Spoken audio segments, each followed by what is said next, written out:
Fala, galera, diga aí, bom dia, boa tarde, boa noite, ó. Hoje são 12, tá, de abril. A gente chamou esse cara aqui, enfim, eu sou muito fã dele.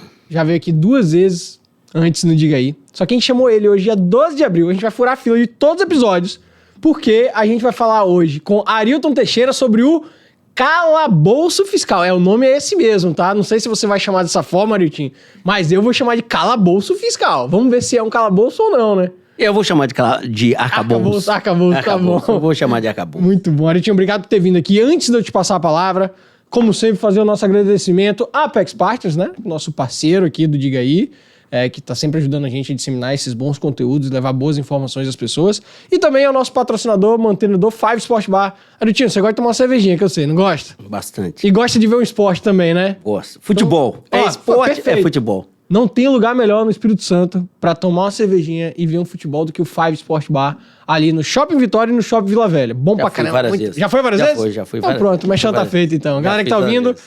Campeonato Brasileiro tá pra começar aí, Copa do Brasil, Libertadores, é lá no Five, não tenha dúvida. Arilton, vamos lá. Antes do nosso tema, tô com uma nova pergunta de abertura, meu amigo. Quem é Arilton Teixeira? Isso é muito simples. Eu sou um economista, fiz graduação, mestrado e doutorado em economia, fiz direto e Empresário também, né? participei em alguns empreendimentos aqui no Espírito Legal. Santo. Tá, ajudei a construir a FUCAP, onde já saí há alguns anos.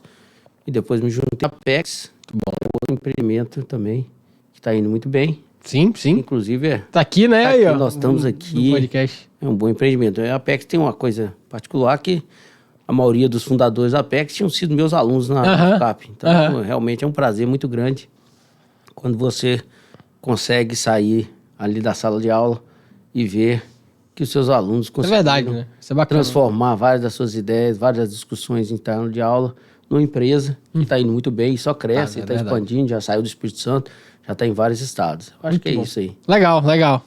Pô, boa introdução. Então vamos lá. Vamos lá, Arilton. Vou começar sem sacanagem, tá? O que é esse negócio que o Ministério da Economia, o Haddad, apresentou aí? Arcabouço fiscal. O que é? Por que apresentaram isso? E o que é isso? Bom, vamos lá. O setor público, ele tem uma tendência de querer gastar. E ele sempre... quer gastar, não só, mas ele quer desrespeitar o orçamento que ele tem. Em outras palavras, ele gasta sempre além do que ele arrecada. Então, essa é a primeira característica do setor público. Mas isso gera um déficit, certo? Isso gera um déficit. Quando você gasta mais do que você ganha, Ok. essa diferença a gente chama de déficit. Você só tem um jeito, você tem que ficar devendo. Alguém não vai receber. É igual você dentro de casa. Se você ganha 10 e tá gastando 15, você vai ficar devendo 5 a alguém. Já ficou devendo 5. Se você fizer isso todo mês, esses 5 vão acumulando. Certo. E é isso que gera um problema dentro dos países. Os países com maior credibilidade são países de primeiro mundo, Japão, Estados Unidos. Eles têm facilidade em se financiar. Em outras palavras, o mercado, os agentes, aqueles que estão financiando o governo, acham o seguinte, na hora que eles quiserem pagar, eles vão pagar. Ok. Então, mesmo que a dívida deles fique muito grande, o mercado não questiona. Tá bom. Ainda dentro dos países de primeiro mundo, tem alguns que o mercado já começa a assustar. Por exemplo, Itália. A Itália é um país com dívida elevada e que o mercado não confia tanto, porque as instituições italianas já se mostraram ter dificuldades para fazer ajustes lá. O que é muito similar, e aí chegamos a nós, aos países emergentes, no grupo no qual o Brasil faz se parte. encaixa, ok. Um país emergente, ele é um país, em geral, que tem renda baixa ou média, está crescendo e é caracterizado por volatilidade, muita incerteza. Então, o que estamos tentando fazer? O que outros países já fizeram, primeiro mundo em particular, que é o seguinte, limitar a expansão desse Mas a gente já tinha isso. valor. Calma, isso. Aí eu vou chegar lá. Ah, tá. Isso nós tentamos fazer. Qual foi a primeira tentativa disso? Foi o teto do gasto. O teto do gasto. Que foi uma emenda, eu acho que é a emenda 55 de 2016, feita pelo presidente Temer, Ok. sobre o comando da economia na época do Henrique Meirelles. Ela foi bem-sucedida? Ela foi. Ela conseguiu reduzir o gasto público como percentual da receita do país. Vamos lá. Falar como assim? Vai, ajuda a gente. Vamos lá. Qual era o problema? Nós estávamos saindo de um desastre que foi os governos Dilma. Ok. Uma mega recessão e um endividamento muito rápido. Para dar credibilidade, o que é dar credibilidade? É dizer o seguinte, olha, o governo passado fez isso, mas eu vou colocar uma regra aqui agora que vai impedir que governos no futuro voltem a fazer isso. E a dívida vai cair. O que era esse aspecto do teto? Era o seguinte, você vai gastar o que você gastou o ano passado mais inflação. Ponto. O que é isso? Significa que se você comprou um cafezinho, vamos pensar aqui em termos de bem simples, você comprou uma cerveja. Tá. Cerveja custa R$10. Tá. A inflação foi 10%. Então, o ano que vem, essa cerveja vai custar 11. Você só pode comprar mais uma cerveja. Você não pode comprar duas. Ok. Essa era a PEC do teto. Ela funcionou? Funcionou muito bem. Mas, obviamente, ela pressionou o governo, que quer gastar mais. E esse é um governo que gosta de gastar? Esse é um governo que gosta de gastar e, pior ainda, o discurso do governo, e eu não vou só dizer se ele está fingindo ou não, cabe aí o presidente e os seus assessores dizerem, o discurso do presidente é que gastar é bom. Ok. Você deve lembrar uma vez, muitos anos atrás, décadas atrás, a dona Dilma, então a nossa presidente, a nossa ministra, dizia que gasto é vida. Uhum. E isso aí o Lula tem seguido com força. Eu, na época, lá atrás, escrevi um artigo, falei o seguinte, se é vida pós a morte. Pós a morte, boa. Porque aqui não tem jeito. Por que isso? Se você continua gastando mais do que você arrecada, como todos nós sabemos, claro, cedo ou tarde os seus credores vão bater a sua porta e falar o seguinte, não te emprestamos mais e vamos querer os seus bens, tudo que você ganha para pagar o que você me deve. E aí a sua vida vira um caos. No governo é a mesma coisa. O governo não quebra, mas ele leva o país a um risco, uma crise fiscal sem precedentes. Foi os governos Dilma. Ela começou bem, o governo arrecadando muito, a arrecadação começou a cair, porque o mundo começou a crescer menos e o preço das commodities caíram. Ela não ajustou, a dívida explodiu e nós entramos nesse lá. Então, voltando à pergunta, por que a gente faz isso? É para conter esse governo. Por que o governo quer gastar? Um governo, isso faz parte da democracia, tem que deixar isso bem claro, ele sofre pressões de grupos que têm interesse em abocanhar um pedaço do orçamento. Ok. Quando todo mundo quer um pedaço maior, obviamente o governo gasta mais. É por isso que tem a famosa, célebre frase lá, né? Não existe nada mais permanente que um programa de gasto temporário do governo. Isso aí. Tá certo? Você começa a gastar, você cria um grupo de interesse, esse grupo de interesse se une, vai lá e bloqueia a redução do gasto. Você vai fazendo isso várias vezes, o gasto fica gigante. E o Lula, para se eleger, ele fez muitos acordos políticos, né? Principalmente ali após o primeiro turno. Então, esses acordos políticos levam necessariamente a ter que dar muita coisa em troca. Aí o Lula foi eleito, prometendo gastar, só que não tem orçamento. Mais ainda, tinha a PEC do teto. Então, ele fez aí, pediu ao Congresso, e o Congresso cedeu, gastar 1% além do que ele podia gastar esse ano. Em contrapartida, o Congresso pede a ele, então, que substitua a norma anterior, chamada a PEC do teto, teto do gasto, que era assim que o mercado se refere a esse teto de gasto, por um novo arcabouço, que é isso aí que nós estamos chegando agora, que foi apresentado aí há 2 semanas atrás. Então, na verdade, não é algo novo, é substituição que tinha anterior. E aí a gente pode fazer uma comparação entre o antigo e o novo. Isso. Tá, ok. Vamos lá. Por quê? Porque aqui o governo quer gastar e quer crescer o gasto mais do que a PEC do teto. Ele cresce. A PEC do teto te dava inflação de um ano para o outro. O governo quer a inflação mais um diferencial. Esse aumento real é entre 0,6 e 2,5. E é aí que começam os problemas do governo. Se a economia cresce muito, é possível que o endividamento tenha uma pequena queda ou cresça pouco, dependendo de como que a economia cresça. Porque ele tem uma limitação ali até o 2,5. 2,5. Então, se você tem um crescimento, digamos assim, absurdo... Acima de 4%... E o custo de 2,5, ok, ficou bonito. Bonito. Bonito. Se você crescer 6%, aí a Lindo. dívida cai. Tá. Mas, se você olhar no passado recente, a economia brasileira não tem performance desse padrão. Né? Assim, de 86 a 2010, eu acho que a taxa de crescimento do PIB per capita no Brasil deve ter sido 1,1%, 1%. Então, o PIB deve ter crescido aí 1,6%, 1,4%, mais ou menos. Tá certo? Então, é muito pouco. E mesmo com um pouco crescimento, há um limite mínimo de gasto. Então vamos lá. Aí mesmo se não crescer, você vai ter que gastar. Esse é o problema. O que o mercado reagiu? Primeiro, ele eliminou uma trajetória venezuelana ou argentina da dívida, de explosão da dívida no curto prazo. Tá, então aquele negócio de vamos tornar a Venezuela e a Argentina, em tese... Em termos com a política de dívida, de déficit de dívida. Tá. Tô falando com as outras bobagens de privatização. Tá, ok. Não tô falando nada disso, não. Tá, disso aqui. Estatização, não. Tô falando com isso. Ok. Você eliminou o mercado, no curto prazo, cortou. Quando nós começamos a fazer a conta, a gente vê que o endividamento não cai. Com o padrão de crescimento brasileiro, o endividamento ou ele é constante ou ele sobe. E aí qual o problema? O problema nosso é que a gente volta à questão dos emergentes. Emergente é volátil, é incerto e ele não consegue se endividar como os japoneses, os britânicos ou os alemães ou os americanos. Tá? Eles não conseguem, o mercado não dá a eles confiança.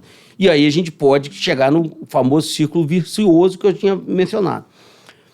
Como existe um crescimento mínimo de gasto e um teto, um limite inferior mínimo de investimento, Ok. o Haddad mencionou, a equipe econômica, desculpe, mencionou na entrevista que eles deram algo em torno de 75 bilhões. Vamos imaginar que nós temos uma recessão, ou seja, o PIB caia. Se isso acontecer, o gasto vai aumentar. Então, veja só, o gasto vai aumentar, nós temos um déficit, o déficit aumenta. A dívida aumenta. Se essa recessão durar, por exemplo, igual um governo Dilma, não uma recessão longuíssima de 2 anos e alguma coisa, se essa recessão durar isso, você pode entrar numa trajetória de endividamento que é insustentável. Aí você pode ter um ciclo vicioso que é o quê? Quando você tem uma dívida muito grande, foi o que aconteceu no governo Dilma, nós tivemos uma crise fiscal. O que é crise fiscal? É uma situação onde o mercado começa a aumentar a probabilidade com que você não vai pagar suas contas. Tá certo? Você não tem dinheiro para pagar suas contas. Quando isso ocorre, todo mundo corre, ninguém quer financiar o governo. E aí é um ciclo vicioso que o governo está gastando mais, a dívida está crescendo e ninguém quer financiá-lo. Nós já vimos isso antes, nós tivemos essas crises anteriormente. Fernando Henrique teve uma em 99, tá certo? Antes disso, todas as vezes que a gente tinha essas crises, o que a gente fazia? Recorria ao instituição chamada FMI, Fundo Monetário. Pedir dinheiro emprestado. Pedir dinheiro emprestado. Que tem juros.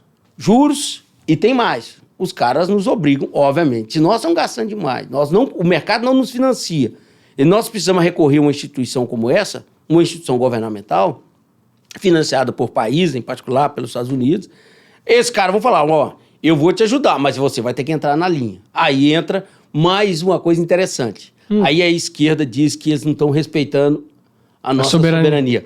Bom, se você quer respeitar a soberania, deixa eu te falar uma coisa. Tome conta, vergonha na cara e tome conta do seu orçamento.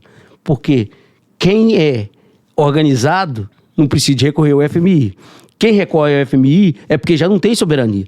É porque já não tem nenhuma organização e as instituições não estão funcionando. Tá certo? Então, é uma coisa interessante que vem aí. E aí voltamos ao cenário atual. O governo quer gastar. O governo tem essa característica de gasto é vida.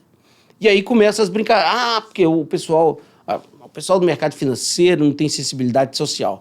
Não, todo mundo não. Mas eu diria, a grande maioria das pessoas que tem muita responsabilidade social. Mas nós também temos responsabilidade com o país. Claro. E a gente sabe o seguinte, um país em recessão, o governo pode gastar mais, e nós não estamos em recessão. Basta ver o governo Dilma. Um país em crise fiscal, ele vai estar em recessão. Então, o que os economistas estão falando é simples. Vamos dar prioridade. Quer gastar mais com o social? Beleza. Então tem que gastar menos com outras coisas. O governo não quer. O que você está dizendo é o seguinte, olha só.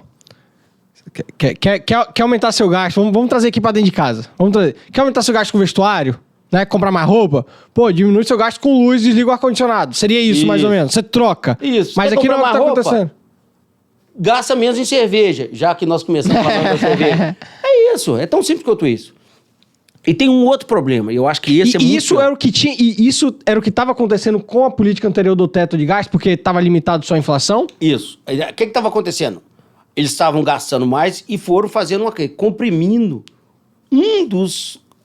das contas do gasto público que tem menos restrições. Né? Porque no Brasil, assim, ó, você tem restrições. Quanto que você tem que gastar com educação, saúde? Tem. Aí você fundou Fundeb, Fundef, e agora você tem aí o piso, estão querendo criar o piso do setor de... Do quê? Dos enfermeiros? Enfermeiros e enfermeiros. Agora estão querendo criar um fundo. Então, em outras palavras, é aquele negócio. É cada grupo de pressão querendo garantir um pedaço. Você vai criando isso, o orçamento vai ficando bastante engessado. Quando você tem que cortar, você só tem um local para cortar, que é investimento. Então, o Brasil investe muito pouco. Bom, vamos lá, então. Qual é a saída? A saída aqui é simples. Primeiro, o governo tem que desengessar o orçamento. Tá certo? A quantidade que a gente gasta não pode ser engessado. Tá certo? Mas isso não passaria por uma alteração da Constituição? Porque a Constituição nossa Constituição ela é péssima nesse ponto. A nossa Constituição, ela não é uma Constituição, né? É uma Constituição que tem aí... Ou se você que eu sou advogado. Você pode falar mais do que eu. É um livro. É um livro. A Constituição, teoricamente, deve estabelecer princípios básicos de que vão gerir aí o país e as leis vão criar, definir uma Constituição social específicas. Aí nós adotamos o sistema europeu, né, que é escrever livros em vez de princípios básicos. Tá? É uma Constituição que, obviamente, se envelhece muito rápido. Né? As leis, a gente troca as leis o tempo todo, porque vão acontecendo fatos novos, criação de setores, um monte de coisas vão acontecendo na economia, diariamente no país, na vida social do país, e nós vamos ter que fazer. Uma Constituição que tem princípios básicos, ela não fica velha. Se você tiver alguma dúvida sobre isso, basta ver... A das Estados Unidos. Ou ainda uma outra ainda que não é escrita, que são as normas, os princípios básicos que regulam o Reino Unido. Certo. É uma Constituição não escrita. Tá certo? Então... Quanto mais flexível um conjunto de princípios que você diz, olha, vamos respeitar direito de expressão. Aqui é muito direito garantido, né? Isso. Todo mundo então, tem direito aqui. Tá. O que nós queremos o que o mercado está dizendo, olha, o governo tem que definir prioridades. Então, quer gastar mais com o social, ele então tem que fazer o dever de casa. Por exemplo, nós já discutimos, reforma administrativa. Certo. Tem um poder de conter o gasto gigante, mais ainda... Falando em política de equidade social, já traria para o país muita equidade social. O setor público hoje, os salários, particularmente do judiciário brasileiro... Sim, são bem acima. São muito acima da remuneração do brasileiro.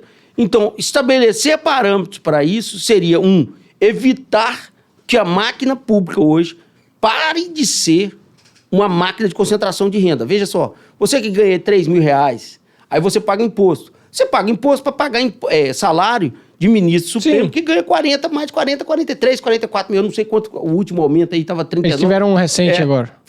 Então, acima de 40 mil. Então, é isso. Assim, o peso do setor público brasileiro não cabe no orçamento brasileiro. É basicamente o seguinte, você contratou um funcionário, porque o funcionalismo público é um funcionário do brasileiro. Sem dúvida. O brasileiro contratou um funcionário que ele não consegue pagar. Mas isso não é feito. Então, a reforma administrativa está parada aí desde dezembro de 2019. E nem se fala nela. Ninguém fala nela. Outra coisa. Não, eu duvido muito com um governo de esquerda que é tão esquerda como esse que se fale nisso, tá? Acho muito difícil. Bom, se a esquerda é tão defensora de igualdade social, ela abrir devia ser a primeira. Exatamente. O super salário... Mas a esquerda é contraditória, Eric. Brasília, a esquerda é contraditória. Aquilo ali eu não chamo... Aquela cidade... Ali eu não chamo nem... Eu não chamo de Brasília. Eu chamo aquilo ali, chama Ilha da Fantasia. Os mais velhos vão saber. Tinha um programa antigamente na televisão que os caras iam lá para passar lá, criavam umas fantasias pros caras lá. E aí, Brasília é isso. É uma cidade que vive com um padrão de vida incompatível com o resto do Brasil. E o percentual do funcionalismo público é gigantesco. É gigante. Assim, o que a máquina pública, o que o governo brasileiro gasta com o funcionário público ativos e inativos é gigante. Tá certo? É muito acima do que você vê em outros países. Não é... E veja bem, essa discussão eu já tive várias vezes. Não é o número de funcionários públicos que é muito grande e diferente do Brasil, não. São os salários do funcionário público. Então, nós temos um judiciário caríssimo. Nós temos um legislativo caríssimo. Nós temos forças armadas caríssimas. Mas as nossas forças armadas não tem muito. Não. É. E outra, tudo é ineficiente, né? E o pior de tudo é que ainda é ineficiente. Não, o pior de tudo é que esses caras ganham muito, mas os gastos que você devia fazer aqui em armamentos, nós não temos. Sim. Então, assim, nós gastamos muito e gastamos mal. Mas vamos voltar para uma coisa aqui. A questão da política social, ela tem que ter um fim. Eu não estou dando dinheiro, o brasileiro não quer pagar para as pessoas de baixa renda o resto da vida para elas não fazerem nada. Nós não pode ser incentivo, né? Nós vamos te dar um dinheiro para te ajudar a colocar você, para você caminhar com suas próprias pernas.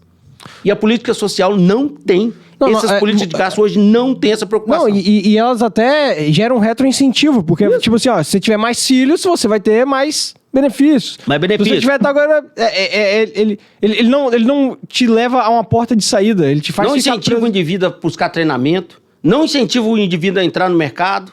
Concordo. Só faz bico, porque é o mercado informal.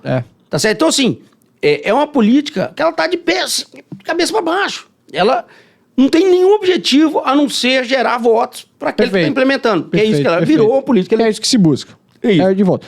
E agora, assim, dentro desse... Aí eu vou voltar a brincar aqui, né? Ou não, né? Não sei se é brincadeira ou não, o calabouço. Tem um ponto aqui que fala o seguinte. Eu tô aqui com a matéria aqui da Infomoney, tá? Fiz minhas pesquisas assim, sobre pontos do arcabouço e tal. Aí tem um que é assim, ó. A gente já falou do crescimento, das receitas e tal. Aí tem assim, se a meta não for alcançada, a despesa deverá reduzir mais no ano seguinte. Ou seja, tipo, esse ano eu não alcancei, mas eu vou gastar pra cacete. Isso aí. Então, aí ano que vem eu vejo. Não, mas tudo bem. Agora eu vou te dar onde isso não ocorre. Vamos imaginar que tem a recessão e a receita cai o ano que vem. Tem 0,6, velho. Veja só. Que é o mínimo, né? Então é o seguinte, esse cara tá dizendo o seguinte, é isso que eu tô te falando. Quem fez isso aí, ele tá pensando que a economia só cresce. Então você diz o seguinte, você desrespeitou esse ano. Ele fala de um jeito como se crescesse muito, isso, né? Você desrespeitou esse ano. Aí o ano que vem, ela vai crescer, em vez de 0,7 acima da inflação, da receita corrente líquida, ela vai crescer 0,5. Ora, mas e se nós entrarmos em recessão? Aí volta pra lá. Ela cresce 0,6. Caralho. Tá certo? Necessariamente cresce 0,6. Então, esse o problema. Você não tem dinheiro, mas você tem um gasto obrigatório. Você vai aumentar o gasto obrigatoriamente. Tá certo? O problema todo, você fala, essa política é boa, que ela é anticíclica. Bom, eu não sei se é verdade. Porque anticíclica é o seguinte, você tem que fazer um gasto que vai incentivar o PIB. Se você está numa crise fiscal e aumenta o gasto, você derruba o PIB ainda mais. Claro. Porque aumento de gasto necessariamente... Quer dizer, eu vou fazer essa pergunta... Fiscal. Aumenta o risco fiscal. E eu vou fazer essa pergunta já. Tem outra aqui que eu achei engraçado, que tá assim, ó. Há um piso para investimentos, com flexibilidade caso as receitas cresçam acima do esperado. Ou seja, de novo, é tudo aberto para poder gastar mais. É isso aí.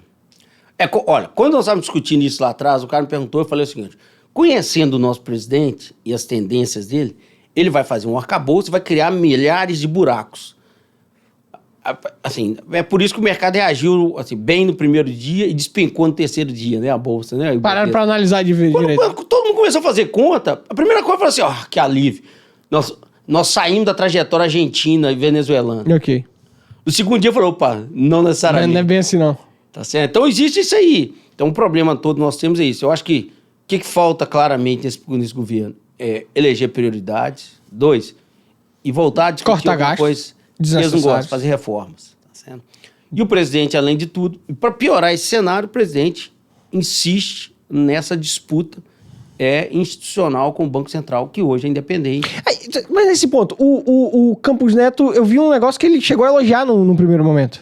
Foi essa questão do não vou virar uma Argentina, talvez? Eu prefiro aí não comentar. Ok. Porque eu não conheço, não tive... Ok, sou do círculo íntimo do Roberto Campos Neto, presidente do Banco Central, para ter capacidade de assim, interpretar. Agora, esse ponto que você mencionou do Banco Central é indiscutível que tem que se manter essa autonomia, né? Olha, veja aí o que está acontecendo. O Lula queria derrubar os juros lá atrás. A inflação saiu aí, acabou de sair, fresquinha aí o IPCA, teve uma queda, o mercado estourou ontem. Por quê? Porque o IPCA veio abaixo, bem abaixo, veio abaixo do que todo mundo estava esperando. E aí teve uma queda, pela primeira vez desde 2021, a inflação voltou para... e ela está hoje dentro dos limites inferior e superior da meta. O limite superior é 4,75. Com a inflação de ontem, ela está em 4,65. Então, ela está abaixo do limite superior. Veja só. Entendi. Quem não Com uma tendência de diminuição, é isso? É isso. Hoje ainda com diminuição. O que está acontecendo? Qual a preocupação dos maiores aí que nós estamos vendo? Primeiro, vocês têm que lembrar que a inflação desse mês, ela repetiu. Quando março desse mês entrou, saiu março do ano passado. Sim. Bom, a maioria das pessoas já deve ter esquecido, março do ano passado foi o primeiro mês de guerra Rússia-Ucrânia. O que aconteceu com os preços de gasolina? Foram lá para cima. A inflação, a mesma inflação de março do ano passado foi 1,62. Esse ano foi 0,71. Então você tirou 1,62 e entrou 1,71. O mercado, como sempre, está reagindo. O dado é bom? É bom. É é bom o suficiente para fazer a bolsa subir igual subiu ontem? Não. Ele é um bom dado, mostra a economia. E eu acho que a coisa mais importante que eu vi ontem lá não é nem isso. Foi o seguinte: o setor de serviços teve inflação mais moderada esse mês. Tá. O setor de serviços é um setor que está repondo margens desde o fim daqueles fechamentos e ele já estava gerando aumento de preço. Com a economia crescendo, ele estava pressionando a inflação. E isso foi um setor que eu acho que foi um dado que mais me chamou a atenção, que a inflação do setor veio 0,23, foi muito boa. Entendi. Tá certo? Então, isso foi um bom setor. Mas o mercado reagiu, assim, só para vocês terem uma ideia. Vamos imaginar que a inflação de ontem foi muito boa. Bom, se ela fosse muito boa, vamos seguir, se ela se repetir nos próximos 12 meses, a inflação está baixa? Não. Ok, a inflação entendi. de ontem, repetir nos próximos 12 meses, a inflação acumulada vai ser quase 9%. Hoje, 8,87%. Então, é um número, assim, não é para tomar a reação do mercado. O mercado não tem nada demais. O mercado está carente de boa notícia, né? Está carente de boa notícia e quer pressionar também o Banco Central. Todo mundo está querendo uma redução de juros. Tá. Eu acho que o Roberto Campos resistiu bem. Eu acho que a resistência dele foi boa. Ele conseguiu conter os avanços do presidente da República sobre uma instituição que está muito frágil ainda, que é essa regra de independência do Banco Central. E ele levou isso com muito... Eu acho que isso é algo que a gente tem que parabenizá-lo. Né? Sem dúvida, sem dúvida. Conseguiu conduzir a primeira crise institucional muito bem. A inflação ajudou, ótimo, mas é isso. Assim, não, entendi. Você substitui uma coisa por outra e o mercado está comemorando muito. Eu acho que já começa a ter margem. Eu acho que tem margem. Eu acho que a inflação vai começar a cair menos nos próximos meses, que nos próximos meses a inflação fica mais próximo do que está correndo hoje. Mas vai ter um momento aí, julho, agosto e setembro, que a inflação vai subir. Por quê? Foi o ano passado, todo mundo a gente não lembra mais. Foi quando o Bolsonaro passou aquela lei que reduziu os impostos sobre os combustíveis e energia elétrica. Tá. Aí os preços caíram tudo. Os preços caíram, teve deflação. Sim. Quando nós chegarmos esse ano, não tem isso mais. E aí, o que vai acontecer? É aquela troca inversa que você mencionou. Vai ser a troca inversa. Tá claro. Aí vai isso. E essa doideira aí que o Lula, já que a gente falou, enfim, tá tudo ligado, a gente tá falando da questão do arcabouço fiscal, a gente tá, querendo não, falando da economia brasileira. E essa loucura que o Lula falou recente aí da meta, da inflação? Se tá perto da meta, a gente muda a meta. Olha, vamos voltar lá. Qual uma das funções do arcabouço fiscal? É exatamente dar credibilidade à política fiscal e mostrar o quê? Que o endividamento público tem um limite. Tem uma tendência de queda. Ok. Quando você faz isso, o que acontece? O risco do governo não pagar suas contas cai. Tá. Isso abre espaço para os juros do país serem menor. Certo, perfeito. Foi o que nós vivemos aí nos últimos 4, 5 anos, desde que tivemos a aprovação do teto. Então, as pessoas que falam que o teto não teve impacto, teve sim. Nós fomos em juros, não foi na canetada da Dilma, não. Foi juros caindo, persistentes. Nós caímos juros. Quando o governo Bolsonaro começou, os juros estavam em 6,5%. E aí, infelizmente, eu acho que aí teve um erro do Banco Central em levar os juros para 4%. Antes, eu acho que para um país emergente, inflação ali de 2%, 3%, um juro de 5,5%, 5% era o que a gente devia ter.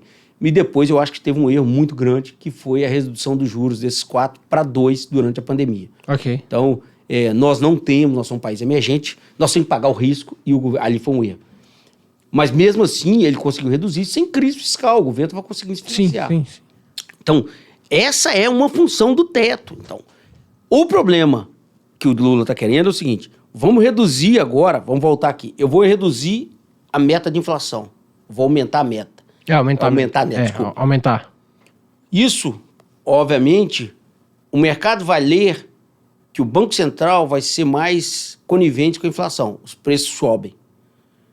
Os juros vão ter que fazer o quê? Subir. Para um país que está gastando muito e com a dívida alta, isso não é um bom sinal. Isso não vai gerar aumento da inflação? Vai gerar aumento da inflação, vai gerar aumento dos juros e vai gerar aumento da dívida. Arilton, vamos lá. Você, enfim, Você entendeu o que eu entendi, mas assim, você é mais velho que eu. O que passa na cabeça dessa galera, velho, assim? Você que tá aí há mais tempo, você que pegou mais essa questão, enfim, pô, essas 4 décadas aí de política brasileira, de democracia real, república e tal. O que passa na cabeça? Eu não quero falar da época dos ditadores lá, que aí era canetada, é o que eu penso e tá, autocracia do cacete. Eu quero, assim, pensar como na democracia, assim. O que passa na cabeça dessa galera pra pegar e propor uma parada dessa, assim, velho? Você acha que é simplesmente ignorância? É aquele populismo mesmo, aquele amor pelo poder e eu preciso enganar as pessoas? Sabe por quê? Porque eu tenho certeza absoluta, e não é infelizmente não é o público do Diga Aí, gostaria muito que fosse, porque eu queria muito que enfim, o Diga Aí atingisse ainda mais classes, enfim, pra atingir mais pessoas, levar mais boa informação às pessoas. A galera acredita no que o cara fala, velho. A galera vai falar assim, o Banco Central tá errado. A galera vai falar assim, vamos aumentar a meta da inflação, porque o Banco Central diminui os juros, só que vai levar a inflação. A galera acredita, vamos aumentar os gastos. Olha... vamos aumentar gasto é bom. Então, igual a Janja hoje, você viu da Janja hoje? Do negócio da tributação? Já vi. Já tô sabendo aí, é tudo engano, gente. Não tem tributação pro consumidor, não, é tributação das empresas. Porra! Se é da empresa, vai repassar. Acorda, galera. Assim, Não, você tem que lembrar o seguinte... É maldade? O que é, cara? Essa senhora eu realmente não conheço, então... Não, eu também não conheço não, mas ela escreveu. É difícil, assim... A galera tá dizendo que é Dilma 2. Vamos voltar ao governo Dilma, né? Assim, essa ideia de que gastar muito vai fazer crescimento, facilmente, você verifica claramente que isso não é correto. Claro que não é. Tá? Você vê o governo Dilma isso, para aqueles que não querem ter muito trabalho e voltar há 20, 30 anos atrás... Volta aqui, né? Volta 10. Volta 10, pega o governo Dilma. Eles gastavam horrores e o país não cresceu. Tá? Então é o seguinte, os caras estão falando, é preciso investimento. Com certeza é preciso investimento. Agora, o investimento não tem que ser público, não, pode ser privado. Sem dúvida. Então, por exemplo, aí volta um outro problema. Assim. O que eles estão fazendo é, obviamente, gerar as bases de uma piora no cenário de inflação, juros e crescimento. Como nós acabamos de discutir aqui. Agora estão querendo, a justificativa é esse negócio de gasto, de gerar mais investimento. A Dilma fez muito investimento. Investimento gera crescimento? Depende da qualidade dele. Tá certo? Então, o que nós fizemos lá? Por exemplo, construção de estádio de futebol numa cidade, em Manaus, não vai gerar crescimento. Isso não é infraestrutura. Então, o que nós temos que ver é o seguinte, é onde está sendo feito investimento. Então, voltando, se o investimento é importante, o governo jamais devia ter feito. Ele soltou um decreto ali, eu acho que é 1163, uma semana atrás, dia 5, eu acho que foi dia 5 desse mês, dizendo, olha, alterando o marco fiscal do regulamento. Graças aí, tem muito grupo aí, os grupos, alguns já entraram na justiça, já entraram com decreto legislativo. Veja só o que o Lula fez. O Lula deu espaço para as empresas estatais continuarem sem fazer investimento. Tá certo? Então, aí você vê como é que é a cabeça do indivíduo. E aí a gente volta para a questão dos grupos de interesse. Não é o investimento que ele quer satisfazer grupos de interesse. Por exemplo, as empresas estatais de saneamento a gente conhece. Nossas cidades são todas poluídas, né? Vitória tem o canal, né? São Paulo dos rios todos poluídos. Belo Horizonte, o mineiro ainda quer dar uma desperta. Em vez de limpar os rios, ele tampou os rios. Então a cidade ficou mais feia. É uma cidade... que o Belo Horizonte ficou mais feio, os rios sumiram. Nós tínhamos um monte de rio, estão todos debaixo da terra e são todos esgoto hoje. Tudo isso por quê? Foi entregue às empresas estatais. A empresa estatal de saneamento, elas são um cargo político. Aparelhamento. Então, por exemplo, cargo você político. tem um candidato. É uma corrupção no mínimo moral. Ela pode não ser corrupção de dinheiro... Não é corrupção porque mas não, pra mim é uma corrupção moral. Eu não preciso ir na literalidade da lei, não. Assim, Alguém te apoiou, não ganhou, você entrega ele. Tem vários setores. Mas notou que ele mudou agora a lei das estatais também, para poder... Mudou as leis estatais e eles estão querendo mudar de novo. Eles estão querendo... Essa ideia de que o político não pode virar diretor e presidente estatal, está na lei das estatais, foi para quê? Para impedir esse... Sim. O político continua exercendo pressão, mas ele vai ter que indicar um técnico para fazer isso. Ou estão tentando mudar isso também. Então você vê que... e aí você volta à pergunta sua original. É quando você tem que satisfazer um grupo de pressão tão contraditórios quanto esse, é isso aí que você vai ter. É um governo contraditório. Mas isso é maldade, velho. Olha... Isso é maldade. Realmente... Não, eu tô dando a minha opinião. Assim, isso é maldade, velho. Isso é o famoso cabresto, velho. Porque você torna a população completamente refém de suas políticas. Você não incentiva a população, por exemplo, como a gente tá falando, a se capacitar, a ser mais técnico, a ter mais incentivos privados, etc. Você torna as pessoas totalmente dependentes do Estado, velho. Eu vou ser mais otimista aqui nesse ponto aqui. A nossa democracia é muito jovem. Tá. O brasileiro, eu não vou nem falar da América Latina, embora eu acho que isso seja verdade para a América Latina inteira. A América Latina, eu vou falar do Brasil. Não, o Brasil, ele vota em políticos que fazem promessas de converter a terra em paraíso da noite pro dia. E os brasileiros, eles votam nisso. Eu tenho certeza que o brasileiro não acredita nisso, mas o que ele acha que é o seguinte: o cara que mais promete, ele vai entregar um pedaço, e aí a gente volta àquela questão de grupo de interesse. Ninguém pensa no país no longo prazo. E aí eu volto à pergunta que você fez. Eu acho que o governo Lula é, obviamente, um governo que tem muitas contradições, pode gerar aí uma performance econômica muito abaixo do que a gente tem potencial, mas ele está satisfazendo os grupos de interesse. Ué. Então, ele quer gastar mais para satisfazer os grupos de interesse que apoiaram ele na eleição. Ele tem que gastar mais, ele muda o teto, tá? Teto de gasto. Ele quer mostrar mais, ele bota político nas estatais. Ele quer mostrar à população que ele tá preocupado e ele briga com o Banco Central.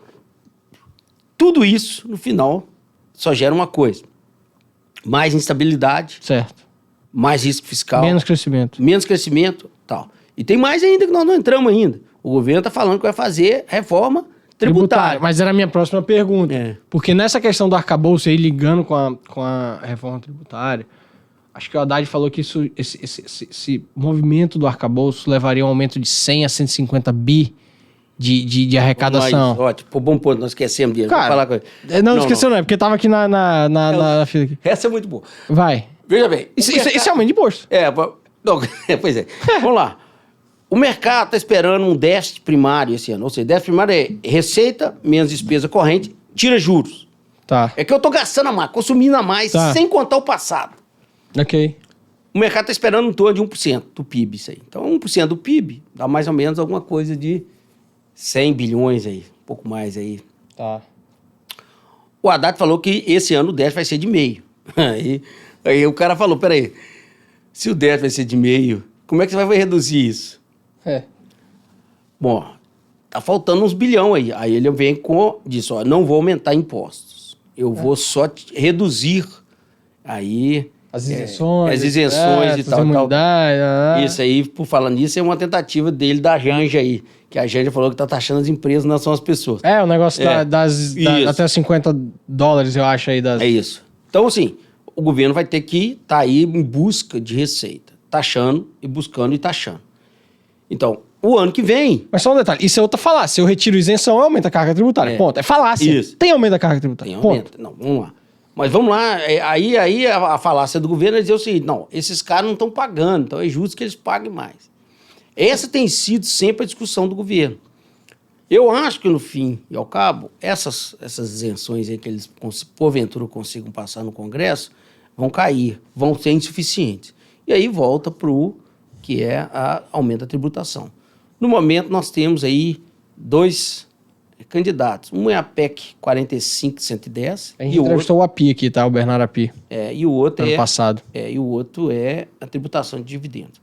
A PEC 45-110, eu vou dizer, ela tem uma boa qualidade. Ela reduz o número de impostos. É o que eu falo. Ela diminui a complicação, e se eu diminuo a complicação, eu diminuo não a carga, o custo tributário. Você reduz o custo de pagar imposto. Porque eu chamo isso de custo tributário, não de carga tributária. Você reduz o custo que você tem de calcular o imposto, você tem que pagar. Você simplifica um pouco. Mas, vamos lá. Agora, consequências disso. Primeiro, a federação morre, porque os estados perdem não vão ter aquela autonomia. A capacidade de taxar. Os municípios morrem. Então, os prefeitos e governadores vão virar carimbador de despesa. Tá certo? 2. As simulações iniciais que nós temos, ela aumenta absurdamente a tributação do setor de serviços. De serviço, isso é. E entre o setor de serviços, nós temos a educação e saúde. Certo. Que todo mundo sabe o impacto que isso tem na produtividade. Claro. Corrente e futuro da economia.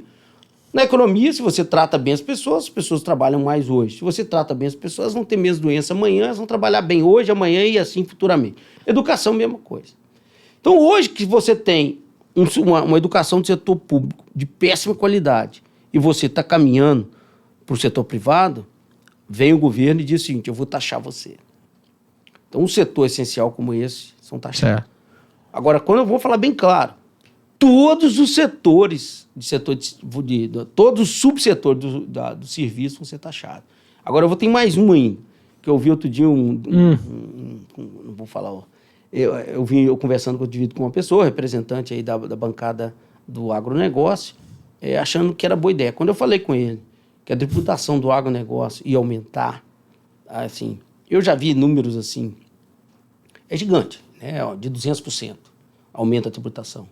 Tem um indivíduo, um amigo meu, estava tomando cerveja com ele outro dia, falando sacanagem, que 250 onde? Eu fiz as contas lá, é 400%, porque eles não são taxados. Bom, moral da história, gente, nós vamos pegar um setor... Isso vai foder o consumo. Vai. Quem se lasca é o consumidor final.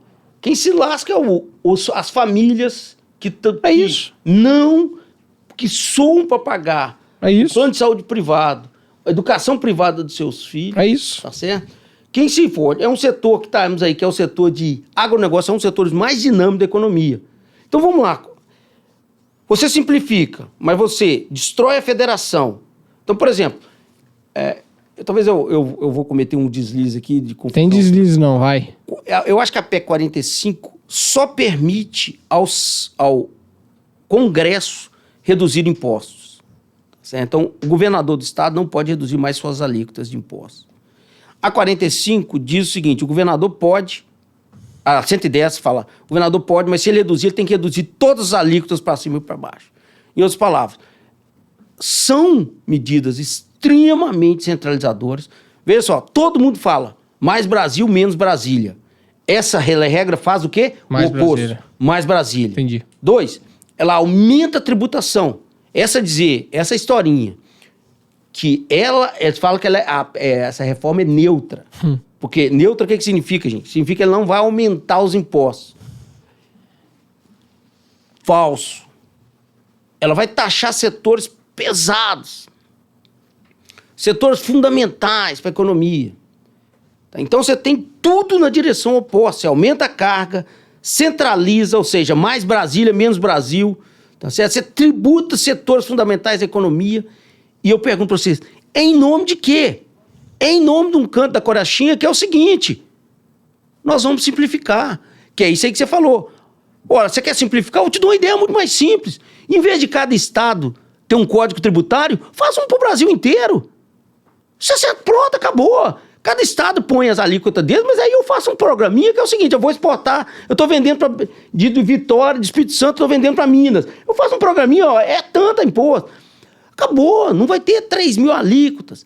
Então tem muita forma de você simplificar sem centralizar em Brasília. E eu acho que esse é um problema sério dessas reformas. Isso é verdade. Dividendo, gente. Os caras estão falando assim, vamos tributar dividendo. Aí eu falo, não, isso é bom porque incentiva a empresa a investir. Mas talvez a empresa não tenha projeto de investimento. Ela distribui dividendo para o investidor. Que o cara gasta na economia. Isso. Pô. Então... Ninguém queima dinheiro. Você conhece alguém que queima dinheiro? Você não conhece, né? Depende. Se você deixar dentro da empresa, o CEO, o CFO, ou seja, o presidente, os diretores da empresa, falam, gente, nós temos que investir. Porque nós não vamos distribuir isso, porque senão nós vamos pagar dividendo, pagar imposto de novo. Então vamos investir. Aí você vai ter empresas que estão investindo. Então, vamos lá, vamos brincar aqui. Ah, eu sou empresa da área de aço, mas vou ter que investir na área de alimentos, sabe por quê? Porque eu não posso. Eu tenho que diversificar, tenho que fazer investimento. Então, em síntese, são todas as ideias mais. E tem que corrigir isso. O dividendo, a renda de capital é tributada no Brasil e ela é extremamente tributada. O que não é tributado é o que você distribui. Então, a empresa pega... Sim. Não, as pessoas não entendem isso. Eu tô concordando com você porque eu entendo. Eu já vi advogado falando pra mim que a renda de capital não é tributada no Brasil. Assim, eu não... É chocante. E pior, ela é tributada 2 vezes com 2 nomes diferentes. Um vai de contribuição e o outro vai de imposto de renda. Nós temos PIS, COFINS, CSL, Imposto de Renda Pessoa Jurídica. Todos esses... PIS, COFINS incidem não só na lucro, incide na receita das empresas, que é um absurdo completo. CSL e Imposto de Renda, eles estão lá. Veja bem, quando você olha isso, então é falso, é muito falso. Tem que repetir isso aqui. É falso. É falacioso pra caralho. Que o Brasil não tributa a renda de capital. E é alto, hein? E é alto. Eu peguei uns dados, agora tá defasado, eu não tenho... Eu calculei com o percentual da receita do governo brasileiro, federal, que vem de imposto de IR. É 33%. Ele é baixo? Não. Tá no padrão alemão, belga. Tá certo. Ela tá aí. Tem países que, obviamente, taxam mais, mas se você vai olhar o crescimento desse país, é um desastre. Então, é o seguinte, nós taxamos e eles estão querendo taxar de novo. Deixa eu repetir para vocês. As empresas pagam imposto e aí tem um lucro. Aí ela dá um lucro para o investidor. Esse lucro que já foi taxado não é taxado de novo. Sim. O que o governo quer fazer, e por isso taxar eu falo, bitributação, é taxar de novo. É outro canto. Isso é canto de sereia que está aí no mercado. Deixa eu falar uma coisa para você. A maioria da imprensa não sabe. Quando você tem um advogado que não sabe isso, você pensa o seguinte, o que está na cabeça? Esse cara estuda isso. Sim. O que está na cabeça de uma pessoa que não é especializada nisso? Ela acredita no que está sendo falado. É o que a gente estava conversando aqui agora mais cedo, né, pô? Que a galera acredita. E para aqueles que gostam de comparações com os Estados Unidos, eu, particularmente, tenho uma relação muito grande com o país, vou e volto muito lá, estudei lá. Deixa eu falar uma coisa para vocês. Eles falam assim, mas os Estados Unidos taxa. Eu falei, beleza. Então, por que os Estados Unidos taxam? Bom, se é pra gente ser igual aos Estados Unidos, então tá bom demais. Então, olha o seguinte, vamos acabar com PIS, COFINS, CSL, tá certo? Diminuir a alíquota. FGTS, Imposto S do Sistema S. Sim. Tá certo? FGTS, tudo. Aí nós vamos virar. IPI. Pois é. Se vocês querem fazer comparação com os Estados Unidos, vão fazer, mas vamos fazer ela toda. Toda, claro, não, sem dúvida. Tá, senão vira oportunístico. É o que o político falácia, adora. É o famoso falácia, né? Finge que tá usando uma regra, um argumento lógico, quando ele não existe, né? Ô, Ariltinho, deixa eu ir aqui pra última, antes da gente ir pra nossa fase 2. Assim, de novo, quando a gente fala do arcabouço, quando a gente fala de reforma administrativa, quando a gente fala de reforma tributária, a gente tá fazendo uma análise econômica do Brasil, tá? Como tá a sua análise desses primeiros 100 dias aí do governo Lula? E já, assim, já engatando outra pergunta aí, você acredita, analisando o cenário como um todo, que a gente está caminhando por uma recessão mesmo, a la Dilma, ou a gente, ainda com essas loucuras do governo Lula, a gente está caminhando para melhorar as nossas finanças, nossas contas? Primeiro, 100 primeiros dias de todo governo, ele é bateção de cabeça. Então, o que está acontecendo... O Luan falou exatamente a mesma coisa. O que está acontecendo é muito comum, tá certo? É bateção de cabeça. A pergunta que a gente faz é o seguinte, e depois dos 100 dias continuou batendo cabeça ou não? Bom, a bateção de cabeça é tranquilo. A questão toda é que o próprio presidente, ele está viesando o governo a adotar e forçando o governo a adotar políticas que são redutoras de crescimento. Perfeito. Esse eu acho que é o grande problema. Ela gera as políticas que ele está Isso é provado historicamente em diversas nações, né? Essas políticas que eles estão adotando, gera instabilidade e gera queda do crescimento. Isso aí. Nós temos recessão? No cenário atual, não temos. É possível gerar recessão? Claro. Claro. Nós só podemos ver, basta ver o governo Dilma. Tá certo? Ele pegou um país crescendo, aliás, final do governo Lula crescendo 7% ao ano, e entregou o país numa recessão, na maior recessão aí registrada da história brasileira, É possível, Nós vamos demorar 4 anos para entrar numa recessão, se começarmos a adotar as mesmas políticas do governo Dilma? Acho que não. A razão é simples. Porque o endividamento brasileiro hoje é muito alto. Então, políticas que foram toleradas lá atrás e que o mercado aceitou, hoje vai ter uma reação mais rápida. Ok. Tá certo? Porque a dívida já está muito elevada. Então, tentativas do governo de tentar achar que ele tem credibilidade para fazer gastos adicionais pode gerar problemas aí. Tá certo? Então, por exemplo, vamos só para você ver ideia. Esses últimos 3 meses aí, toda a curva de juros no Brasil, como o pessoal fala no mercado, a curva abriu. O que é assim? Os juros subiram. Todos eles. Tá? Qualquer estrutura, a curva de juros subiu. Significa o quê? Que o mercado está precificando mais risco, mais inflação, mais instabilidade. E aí ele está precificando mais, pedindo mais juros. Essa última semana e pouco, o mercado estabilizou. E esses últimos dias aí, é suficiente uma boa notícia e nenhuma má notícia para fazer a Bolsa dar uma recuperada igual aí. Então, quando as pessoas estão perguntando, mas por que a Bolsa subiu tanto? Eu falo, a Bolsa subiu tanto porque nós tivemos uma notícia boa e nenhuma notícia ruim. Qual foi a boa? IPCA. E o governo não falou nada. É impressionante. Talvez o Lula esteja doente. Ele não brigou com o presidente do Banco Central ainda. Ele não falou mal de ninguém, não falou, tentou. Então, eu acho que é isso. Assim, no momento, a ausência de notícias do governo é uma boa notícia. Entendi. É isso aí que nós estamos puxando nos últimos. Já tivemos isso outras vezes e agora nós estamos vivendo isso de novo. Né? A economia está bem? Ainda está bem. O crescimento vai ser bem menor esse ano do que foi o ano passado. Tá? Poderíamos acelerar o crescimento se políticas pró-crescimento fossem adotadas. E política pró-crescimento significa colocar ordem na casa, reduzir gastos e colocar prioridade nos gastos. E engraçado que as promessas são todas contrárias, né? Não tem ordem na casa, aumento de gasto, aumento de arrecadação, ou seja, aumento de tributos. Assim, aumento de gasto, aumento de arrecadação. Aí uma coisa eu acho que tem uma coisa que as pessoas também não entendem, assim. Essa frase dessa senhora, da esposa do senhor Lula, do presidente, realmente mostra muito isso. As pessoas não entendem o impacto negativo do imposto. Então tem que deixar bem claro. Todo imposto reduz a atividade econômica. Perfeito. Tá certo? Eu vou além. Todo imposto recai sobre o consumidor. Isso. Inclusive aqueles que não são referentes aos produtos. O imposto de renda que a empresa paga recai sobre o consumidor. É óbvio, porque ela precisa botar isso no custo dela. E ela precisa botar isso no preço para poder o quê? Ter lucro. Óbvio. Toda empresa busca lucro. Bom, então assim, aí voltando a essa mesma discussão.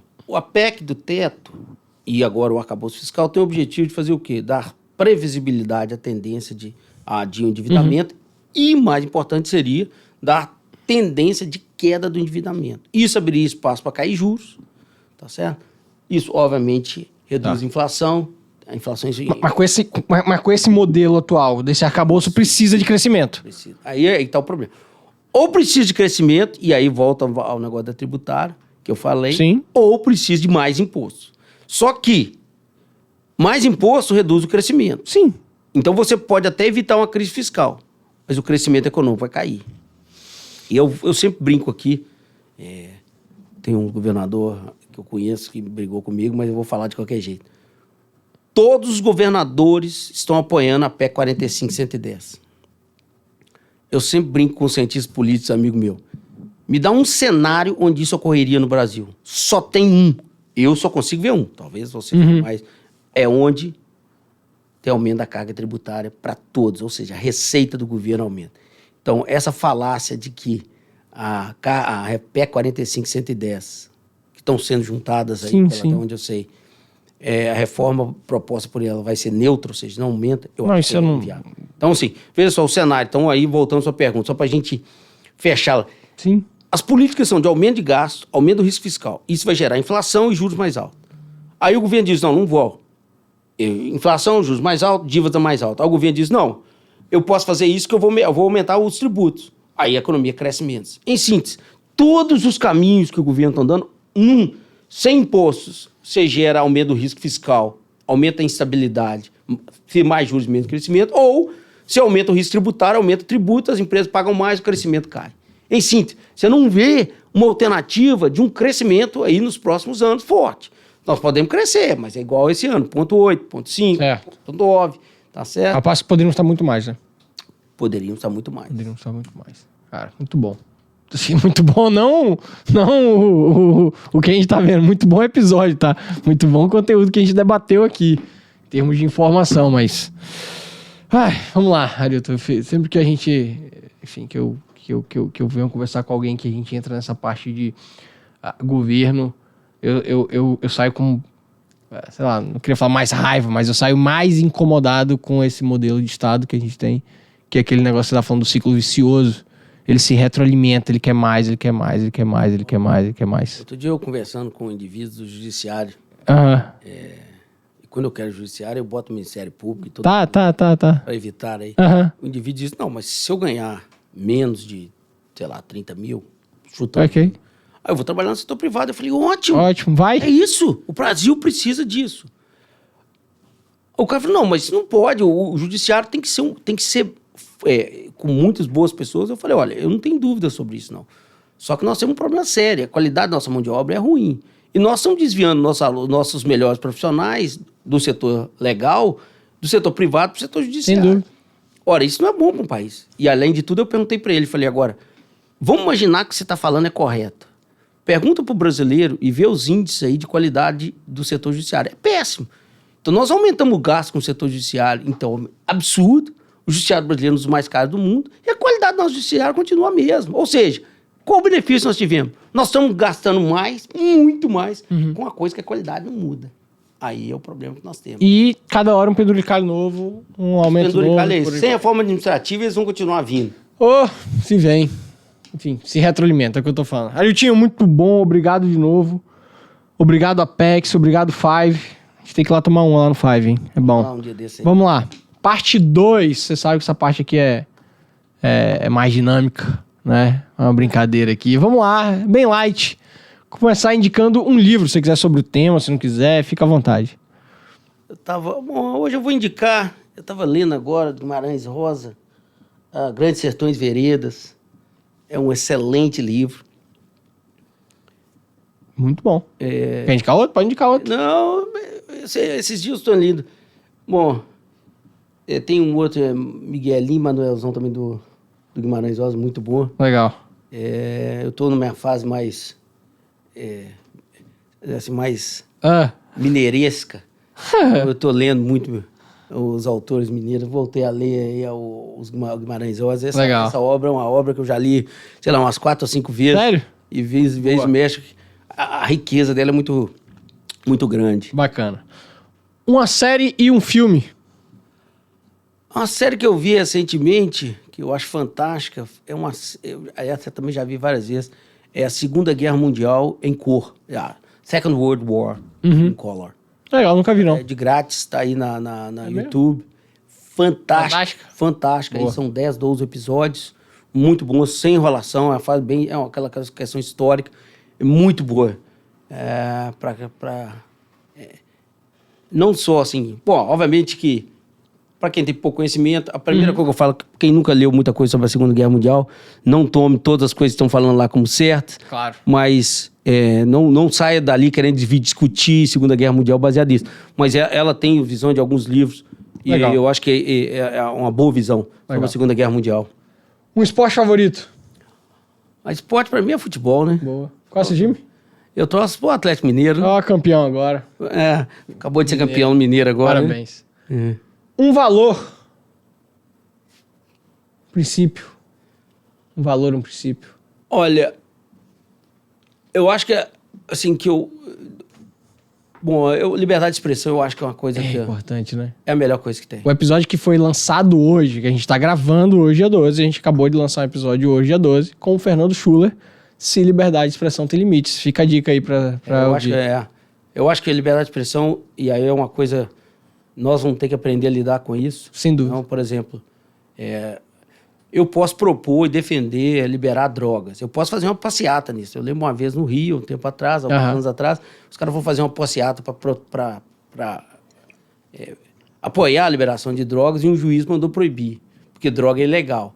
Então, olha, é isso, eu acho que é isso. Isso é liberdade de expressão, exatamente. Diferença. É diferença, Muito bom. né? Tá? É uma grande diferença entre pensar e agir. Isso. Não, você Tem uma pode diferença. defender. Exato. Tem alguns episódios mais complicados aí, com alguns líderes. Mas a gente pode debater depois se quiser. Fazer uma defesa. Falou, não, ele tentou explicar, não, a KKK, que é uma instituição racista americana, aí, criada pós-Guerra Civil Americana, ele falou, não, a KKK tem que ter o direito de existir. Né? Eu posso discordar disso. Isso. Aí voltando isso. E não dá o direito dele de matar. E não, Porque aí você ele não entra na pode matar, questão. ele pode defender as ideias dele. Sim. Desde que ele não pregue nada contra os outros direitos individuais, Claro. o direito à vida, Claro. a liberdade de expressão, Perfeito, o direito de ir e vir. Concordo. Então é isso. Então, assim, eu acho que nós temos que amadurecer muito isso. Temos. Aí. Muito. Temos. Um herói. Isso é uma pergunta difícil, viu? É difícil, complicado. É. Olha, eu acho que tem alguns líderes do século passado que eu acho que foram muito importantes. Eu não diria heróis, mas são líderes, né, importantes. Obviamente o Churchill, Muito bom. muito além do... Boa. Eu acho que o Churchill foi fundamental, eu acho que... Inclusive para o Ocidente como ele é hoje, né?